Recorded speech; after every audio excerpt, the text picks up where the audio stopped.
Yes, people, it's your boy Ashmatic from Spurs Kings TV to break down Spurs' 4-1 demolition against Villa. Tactical breakdown on We Are Tottenham TV. I don't want to talk too much. I want to get straight into it. I'm going to add it to the stage. And what do we have here? Spurs versus Villa.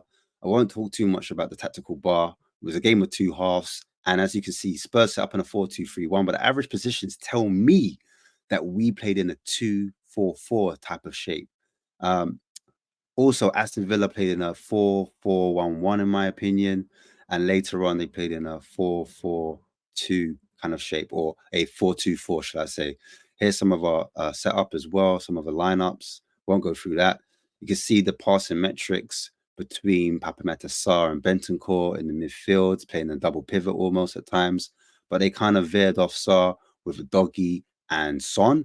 And then you can see what I found really noticeable compared to when I analyzed the last video. Yes, you can see Porro, Johnson, and Kulu in a small triangle on the right-hand side, but Solanke is a lot further forward. And before I spoke about him kind of dropping in that kind of hole into the midfield, but this time he's actually playing his role as a striker. And you can see the relationship between also the Doggy and Dragusin was quite present there. But Aston Villa, slightly different. They kind of build up from the back and they went through little passing combinations to kind of, beat the press and try to create attacking opportunities, in my opinion. But anyway, we move. So just the non-penalty XG, they had a better one than us. I just want to pause in this ball progression, passes plus carries. Sarr was number one, and the eye test proves that. Romero, very high on the passing, progressive passes, and Dragusin doing a good job there as well, as you can see. Won't go too much more into that.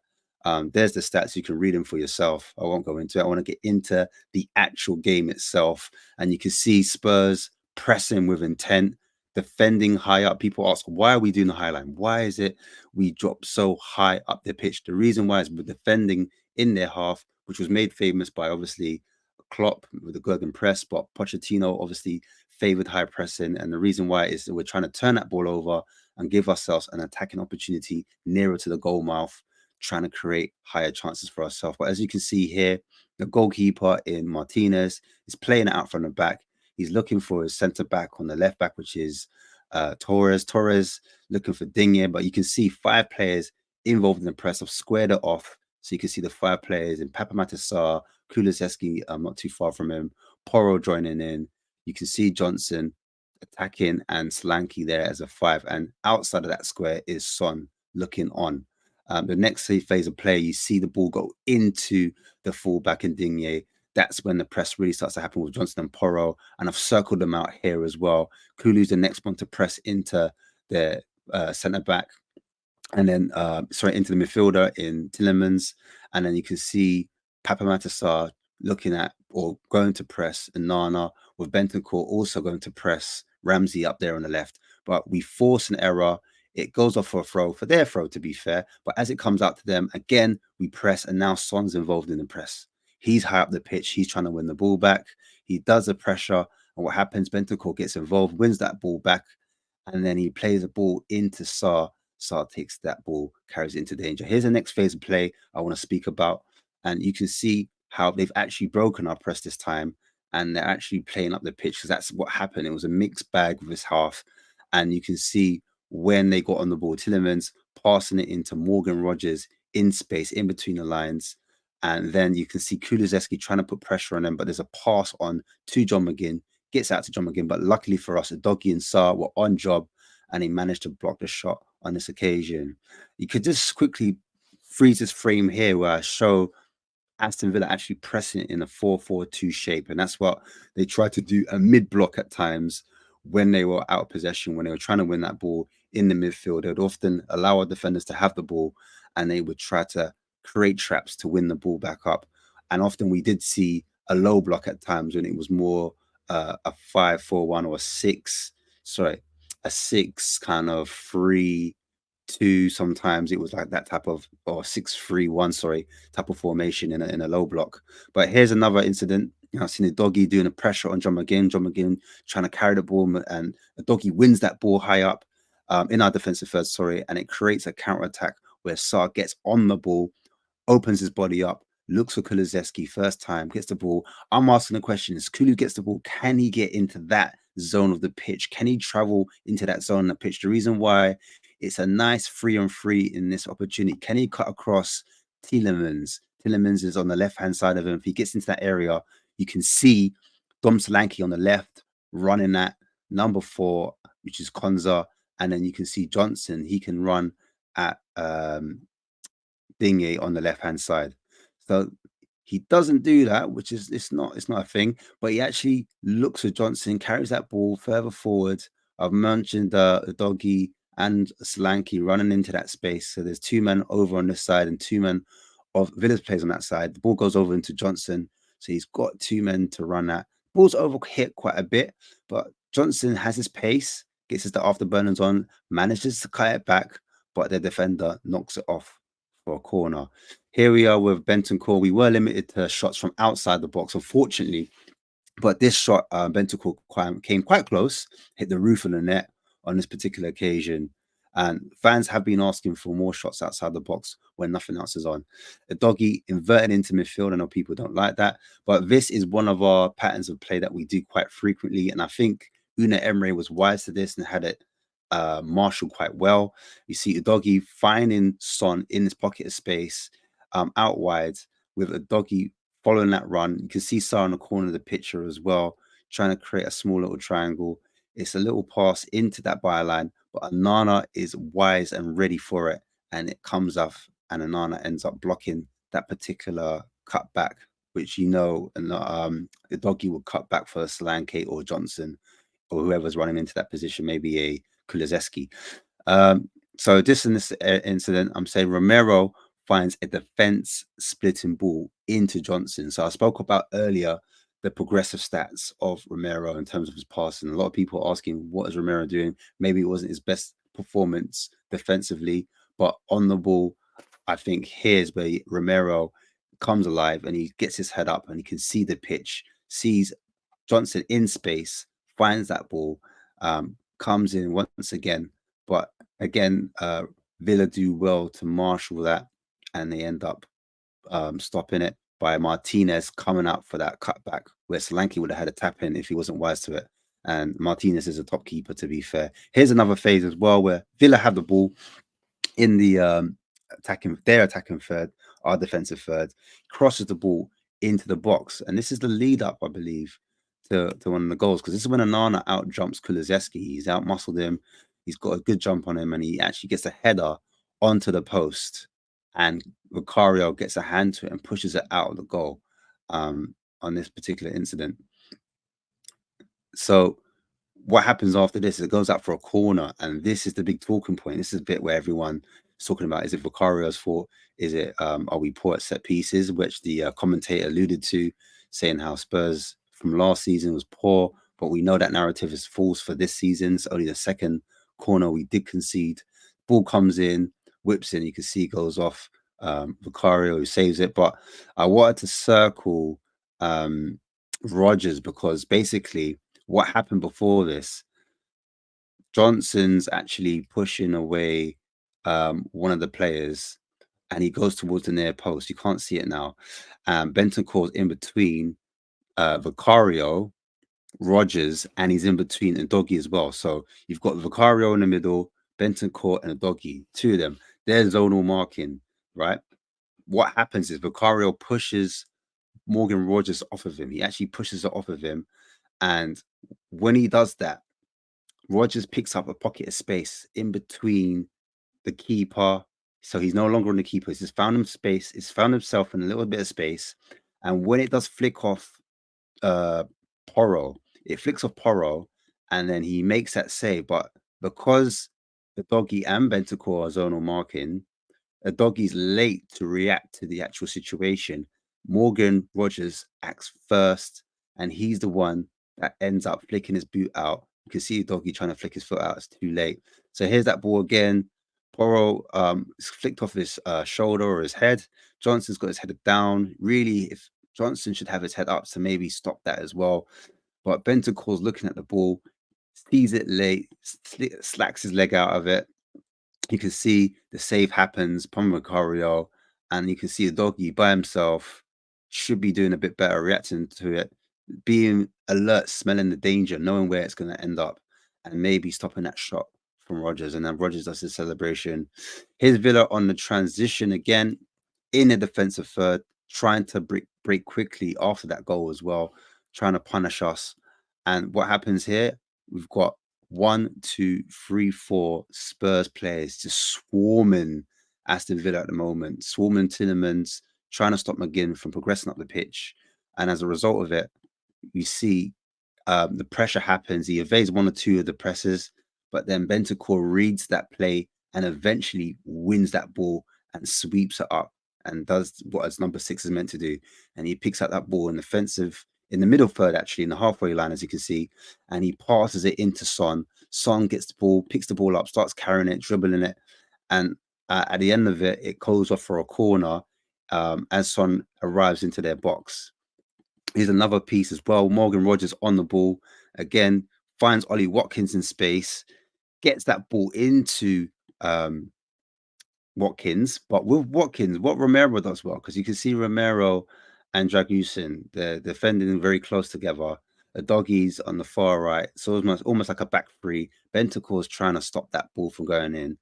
And I think what Romero does well is he gets close to Watkins and he makes sure he doesn't get onto his favorite foot. He makes sure he shows him on the outside so that Watkins has to use his weaker foot to shoot.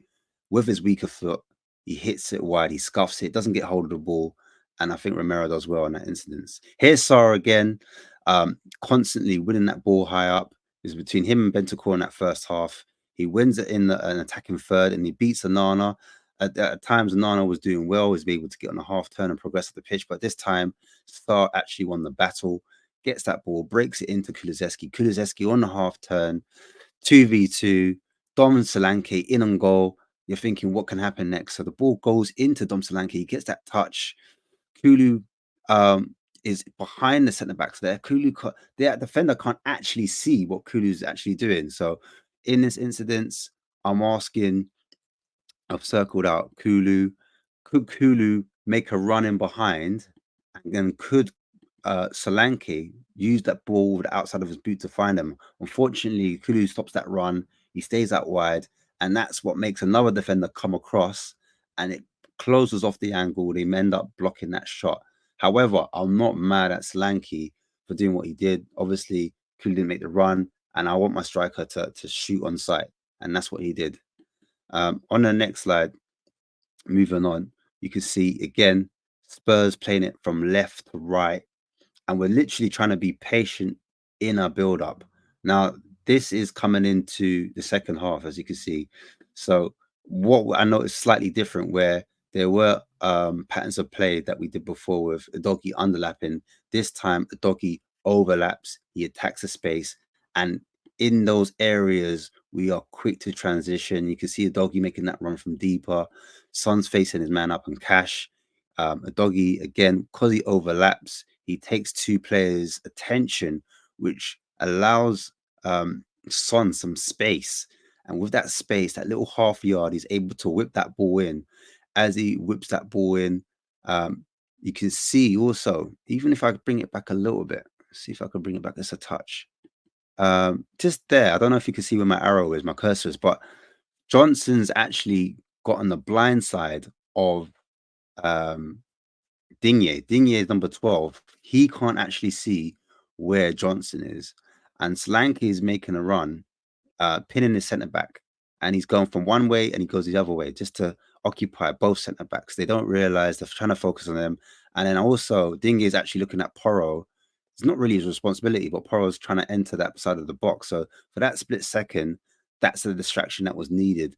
Quality ball from Son. Son brings that ball in, and that's when we see that goal where both Solanke and Johnson, to be fair, could either of them could have scored it, but obviously Solanke's there, good piece of movement, and he's in the right area at the right time. And good fair play to Solanke for losing his marker, good movement, and that can also get recognized. Some people won't talk about Johnson's little movement at that far post. There's a reason why he gets that goal and you don't see many of our other forwards doing those far post finishes as well. And that's something they need to take on board, in my opinion.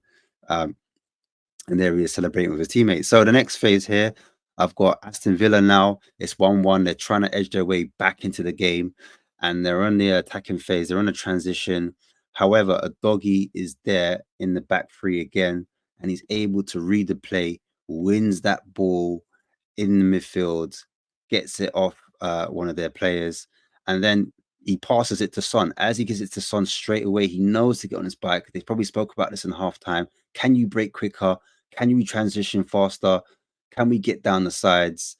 And because now a dog is overlapping, it's a new problem that they've got to deal with.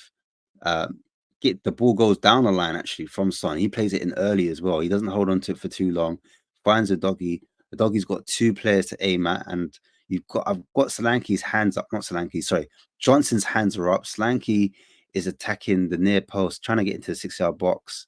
We've also got Kulusevski on the edge as well. But what the doggy does well, he actually cuts in, stands his man up, he faces him. I've circled Brennan Johnson there again. He could pass it into Kulusevski. Kulusevski's on the edge there as well, but he finds Solanke. And what Solanke does well, like any good striker, he creates a little bit of movement by dropping off the defender. And he actually gets hold of the ball with his first touch. With his first touch, he gets it out with his feet, and the second touch is a shot.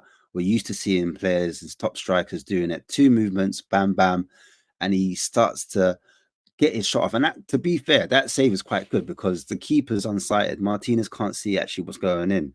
So he's gone for the near post finish as opposed to going to cross, just to try to catch him off guard, try to hit it early. And on another day, Solanke, the more he gets in those type of positions, the more familiar he's going to get. He's going to get it right. He's either going to put the ball through the legs, he's going to hit it across, he's going to start doing different types of finishes. But on this occasion, the keeper does well and he gets his save there, gets a hand to it. Here we see, again, we're winning that ball up against Aston Villa because Aston Villa are now threatening. They're sensing the momentum change. They're trying to slow it down at this point as well. There's a few bits of Doc's arts. Alana's gone down with a head injury. He's trying to slow things down. And credit to Spurs, we win the ball back up. Son gets the ball, travels with it, cuts inside. He actually does, I think it's Tielemans in this one. He beats him, finds Kulusevski. Kulusevski's in space. He's got grass to attack. Now, I remember this similar situation when Son was doing the overlapping run against West Ham at home. And you can see Porro making that run on the outside. Equally, you can see Johnson now. He's no longer a wide winger. He's turned into a wide forward because he's in between the centre back and the fullback. You can see you can see Solanke now running, making a diagonal run in between the two centre halves as well. And Papa Sarr not too far behind. What happens is when he makes that ball, I'm asking, can Johnson make a run to the near post? Because if the ball goes into Porro, then that far post to the byline, that cutback, that goes to Johnson, and then it's a goal. Equally, even if that doesn't happen, if Johnson makes that run across, he can literally take a defender with him, and that kind of opens up the space for Solanke. The ball goes across, and because that defender is still there and Johnson hasn't made that run, he's made it run too close to Solanke, in my opinion. They're able to defend it easier, and it comes to nothing in that particular position. They end up headering wide. Son's like, me? The hell? You pointing at me for? What have I done? He thought it was a mistake. Obviously, afterwards, we found out that Ange didn't have that discussion with him, but that was always the plan, to kind of rest him. After that last injury, they didn't rush him back, but they overplayed him in their opinion. And that's why they wanted to protect him to save him for other games going forward. Romero picked up a knock as well during that game. We're going to skip past that. Ben Davies obviously came on, and then Richarlison came on as well. In this one, I'm saying Kulu's picked up the ball on the edge, Cesar as well on the edge as well. Gets him in that kind of zone 14, I call it, right across in that dangerous area. When he gets that ball, Sarr gives it to Richarlison. So he could crack for the shot. He gives it to Richarlison. He sees Richarlison in a good space. Richarlison realizes he can't cross it. There's nothing on. So instead of trying to cross it and having that cross blocked, he recycles that ball. And that ball goes back out to Sarr with a bit more space. Ku's quite near to him, but he runs into that space and he actually gets that shot off. And I'm thinking, the more Sarr gets into those type of areas, you know, the better he's going to become. And if he starts finishing, he's going to look like an elite midfielder if he starts doing damage from outside the box, and it'll be another problem. Those are the kind of pockets you want to see Maddison in. You see Maddison finishing from those type of areas. But yeah, it's really important to see Sarr picking up confidence, getting in those areas. Spurs are now patient in their play. I skipped through a few phases, but we've held on to the ball for a period of time. And as I said, we're moving it from left to right, making them tired, trying to open up gaps, trying to make holes in between their lines, in their centre backs and their fullback pairings. The ball goes back one way, comes back onto Basuma. Basuma gets on the ball, plays it to Jackson, goes back to Basuma. Basuma plays a nice diagonal ball into Udogi. Udogi gets on the outside of the player. McGinn does well, breaks off. Nana's trying to run out. Kulusevski's trying to pressure him, trying to force a mistake out there. And then eventually what happens is Ben Davies steps out, really aggressive on that front foot football, on that high line, contains Aston Villa in their own half. We win that ball back. It goes straight back into Sarr. Sarr gets his head up. Richarlison's on his bike, starts running down that line. And here I've circled out 3 Spurs players. And the reason why is that we're pinning 3 of their midfielders. We're drawing their attention away, and that's to stop them from winning that ball back. And if they do win that ball back, we can win it back and have another turnover. But again, it's pulling the players into that central area, which gives it more space to Richarlison. That ball goes a different direction, and what happens is Sarr finds the ball into Johnson, who's inverted into almost like a striker role. He does a one touch into Kulu. Kulu gets that ball first time, and Johnson was in an offside position, but actually steps back in. And that's how he loses his marker. His marker thinks he's offside. And by him stepping back onside, you can see the next bit that he actually puts his hand up. Kulusevski's got the awareness and the vision to pick out Solanke. Solanke bends his run as he's onside. And then first time he gets his head up and he actually dinks it over the keeper with a delicate finish, a delicate chip. And he looks like he's playing for Spurs for many years now with that type of finish. He does his little celebration, and what a great goal that was. Here I've circled again another 4 players for Spurs. Aston Villa have the ball, and what happens is you're seeing Paul Torres pass out, trying to break the lines, give the ball into Onana. But what happens is straight away Basuma knows that as a pressing trigger, jumps on him, gets a foot on the ball. As he gets that foot on the ball, he wins it back aggressively in that area. Ball actually breaks back to Paul Torres again, but Kulu's pressing him to force an error. And you can see Sarr in the middle of the pitch. He's reading the game too. So as Kulusevski presses, Sarr says, "Oh, I can see that ball." He eats it, wins that ball high up, and then we've got 3 players, almost 3 players on the run. And you've got Richarlison. I've got the arrow there. He's looking to run in that channel once again. So we've outnumbered them on that turnover. In this clip here, you can see we've got 1, 2, 3, 4 players against 2 of their centre backs. They're under extreme pressure. And I like what Sarr does here. He takes his time. He doesn't rush it. And he plays a good weighted pass into Richarlison. Richarlison, again, on his bike. And Richarlison's got options now. He can either find Kulu that's peeled back. I've got both of them circled, but Kulu and Solanke circled together. And you can see Johnson trying to stay on side as well. He's trying to stay on side, attack that back post. If it goes anywhere in that 6-yard box, he's going to be onto it. Again, Richarlison can actually shoot here. He doesn't shoot, and he actually cuts it back instead of shooting, or instead of playing it across. He gives it into Solanke, and Solanke puts it in the back of net. Unfortunately for Richarlison, he pulls up with his hamstring at the same time. And as a matter of fact, he has to come off, and Maddison and Archie Gray come on. The doggy comes off, and we give these players a chance on. You can see Richarlison a bit distraught there. But yeah, here we see Sarr again picking up that ball, finding possession. Basuma next to him as well in that double pivot I spoke about. You've got Maddison with his hand up, and even Archie Gray in the midfield inverting right there. The ball comes into Maddison. He's picked up that space in between the lines. A good area. He's lost his marker in Onana. He's got that ball in a important spot. as he controls it, the first time he's trying to play in Solanke. Solanke's got great movement once again. And with Solanke's first touch, he bullies the defender and he wins a foul in a dangerous position. Now with Maddison, he puts the ball down for the free kick and he takes it ultra quickly. You can see us squared off a little space where I think, shouldn't Martinez come across in this area? Shouldn't he be marking it? But what he's trying to do is sort out his wall, trying to get his angles right. And before he's even set, you can see Johnson's not even looking at it. He's not even ready himself.